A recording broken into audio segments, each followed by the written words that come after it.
the phone that rings on its own.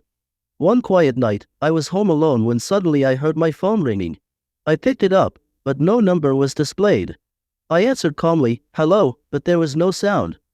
Suddenly, I heard someone breathing heavily on the other end. I quickly hung up, but it started ringing again. Every time I answered, it was just the heavy breathing with no words. I left the house, my heart racing. After leaving the house with the phone still ringing, I decided to go to the nearest cafe to calm down and think.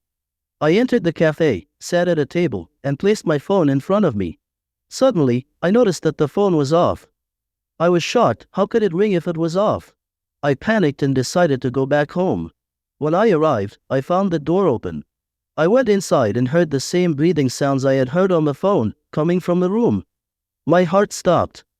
I turned around slowly, but there was no one, except for my shadow on the wall, which seemed to be moving on its own. I stood frozen in place, my heart pounding rapidly. The shadow on the wall was unusual. It looked like a person moving and coming closer to me.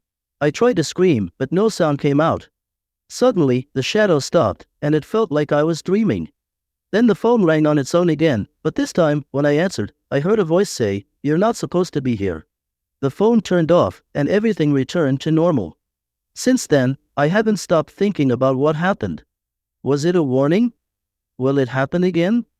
2 days later, I decided to change my phone number and get rid of the old phone, but the story didn't end. On another night, while I was sleeping, I woke up to the sound of a phone ringing in the room. I opened my eyes quietly and looked around, but the ringing phone wasn't in my hand. The sound was coming from a nearby place. I found an old, very worn-out phone lying on the table. I approached it with fear and answered the call. This time, the voice was clear. "You opened the door you weren't supposed to open. Prepare for a close encounter." The phone turned off, and since then, I haven't slept in that house again.